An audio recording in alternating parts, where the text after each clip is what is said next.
I guess I've been surfing on and off for 10 years. It's really hard. I guess I reached a plateau a few years ago, trying to figure it out by myself. I've been surfing about 5 years, on and off, but I never had formal training. I came to surfing pretty late, in my 50s. I haven't been surfing consistently. I started surfing when I first moved to California. I had a friend who taught me how to surf by throwing me in on the deep end with no other instruction. And I feel like for most of my surfing experiences have been based around that self-teaching. I started surfing when I was at university, really, but I had a lot of other sports that I was interested in as well. But water sports were pretty important. You know, through life you probably surf less as children arrive and, you know, you get married and you get busy and those type of things. But I guess the interest in the ocean never really stops. For whatever reason, I can't really explain it, I've had the urge to learn to surf for probably 10 years. Spent a lot of time away from the ocean. I was living in Wisconsin for a long time. So I landed in San Francisco about 10 months ago, and now is kind of finally the time to learn how to surf. As far as Surf Simply goes, I listen to the podcast. Surf Simply just kind of popped up in the podcast world, something that I do a little bit. It seemed like everyone had a great experience, and now that I've been here, I understand why. When I first heard it, it was these bunch of English guys, which I thought was pretty funny. A bunch of English guys talking about surfing, you know. I thought they were in Cornwall or somewhere, but they seemed to know what they were talking about. That's how I found out about the place. Somehow stumbled upon Surf Simply's website and Instagram podcast. Knew right away that that was going to be perfect for like the style of learning that I really like. I was watching a Surf Simply video on YouTube, and there was a gentleman on there in his 40s who surfed Rockaway Beach, which is where I surf in New York, and he said he loved it so much here. His only regret was that he wished he'd come sooner, and I just felt like that was like a message from the surfing gods, and I just went and booked it. So this is, I think it's my 5th time back to Surf Simply. I'm starting to lose count of the number of times I've been back. I love coming back. I come back twice a year, once in the dry season, once in the wet season for the different conditions. I came to Surf Simply last year. We decided to come back this year together because we really enjoy learning surfing together. A couple of my friends told me about Surf Simply. They were so excited about the whole experience, not just the techniques, but it's about people. And I keep coming back for a variety of reasons. The coaching is obviously top-notch. The people I meet here are wonderful. I still keep in touch with many of the people that I've met in the past. From all over the world, people come to this camp, have one goal, just have fun surfing and be better at it. So I had a really good opportunity to come with the people that I know from the area. So I said, yeah, I'm gonna come. I had a good friend that came here last year, heard nothing but good things, so signed up and it was great. Really amazing experience. I'm really happy I did it. Some friends of mine did the program at Surf Simple, Surf Simple, yeah. The materials that they shared from it, the information was very inspiring and made me wish that I'd had that available to me back in the early 90s when I was trying to learn how to surf. And it just seemed like a great opportunity to come in and figure out what I might have been doing right and definitely what I've been doing wrong. And that's only been confirmed immediately from day one. I more or less started surfing 1 year ago. So when I first came to Surf Simply, I had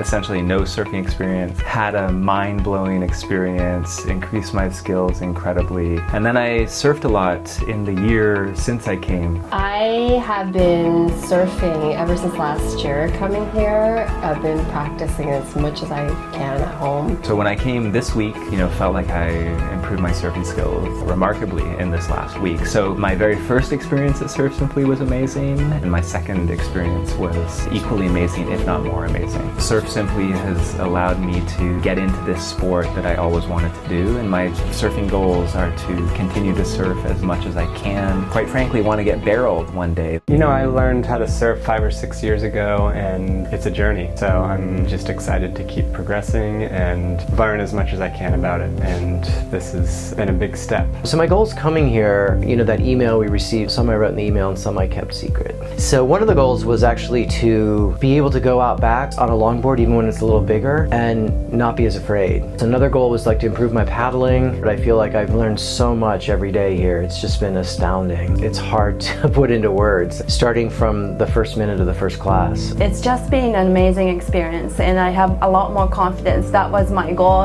in the form that I filled out, and that's what I got. I'm 45 years old and I haven't been surfing for a long time if you look at everybody else. My long-term surfing goal really is to be able to surf for a long time. I want to be able to do it when I'm older, I guess into my 60s, and I live in a place where there is surf, so it seems like an obvious exercise and a great way of life. I want to continue learning and improving with my surfing. I know I'm not going to be a professional competing on the world tour, but I want to be able to capitalize on the skill sets that I do have, be able to get the most out of any surf session when I go out. Because of my age, I started really late, so I don't need to ride a shortboard and go on crazy turns, but I just want to be able to be confident in any waves and pick the wave I want and have fun. If that happens in exotic places in the world, that would be amazing. I think my long-term goal is to be able to surf in different parts of the world with friends.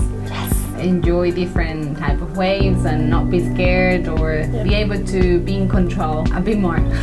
I think I'm right there with Hara. Just be able to go wherever and surf. I mean, not like Mavericks or Jaws or any of that stuff. You never know. Be able to just travel and adapt to this lifestyle and go wherever spontaneously and chase the waves. I've got some ambitions to spend more time in different locations. So there's some places in Indonesia that I'm interested in. I'd like to spend more time surfing overseas and doing trips, surfing different waves, meeting different people, different cultures. That's probably my main goal, is to explore through surfing. So the conditions were really good this week. We're in the middle of the green season where it can be a little touch and go, but this week it's like they had the rain on a timer. The skies would magically open up and be beautiful every time it was time for us to go to the beach. This year we were really lucky with the conditions. Most of the week we had very nice waves. We could practice a lot of new things and we could follow the instructions. So, Tommy? The conditions this week were really good. The waves were super glassy, so the winds were perfect. I mean, they were like dream waves. It was dream waves. The conditions were just generally amazing. I think we had at least 2 surfs every day of the week, and we took a road trip to a place that I can't really pronounce, and it was big and amazing and scary-ish. Today we had much bigger waves and we had a taste for big waves, so it was slightly more scary. Yeah, that's for sure. We've been really fortunate. The waves been fantastic. I think being able to practice during those glassy conditions, it makes really the drill so much easier. I don't take it for granted because where I come from, I get closeouts all the time, so just every day thank nature that we were granted this opportunity. Well, I think the main star of the show at Surf Simply actually is Guiana's. It's actually a pretty amazing break, just because it's so consistent, and it's interesting watching it change, not only over the tide, but over the different conditions. She's the main star of the show. So the conditions were pretty perfect for me. I felt like they were really good for everybody, actually. I was definitely, of the surfers here, I think I was in the sort of the lower bracket. I felt like everybody got something. In fact, there was one day when a handful of the more advanced surfers went to another break, which was larger. And so I feel like it's so flexible here, and that the staff really get off on seeing you succeed, and they really want you to succeed, and they will bend over backwards to make that happen. I was really impressed by the coaches and the content of the coaching. The system here is perfect and you get so much out of it, but the people that you get to share it with are just really cool. For me, it was a very special week. I actually had surgery just about 6 weeks ago. I was a little nervous. I didn't think I was going to be able to come at one point, but I spoke to the guys here at Surf Simply before coming down, and they were wonderful about really being flexible and scaling this week to my abilities, and I couldn't be more thankful for that. I'm very grateful that Rue and Harry have put their coaching program together and managed to collect and gather a great group of people. The whole program, everything through from the amazing cooks, the lovely cleaning staff, the staff maintenance, the film crew, everything. It's just an all-around amazing experience. I think anyone, no matter their surf level, is going to gain a lot out of it from a surfer, but as a person, being around such a collaborative, supportive group of people, I think it's just an amazing gift.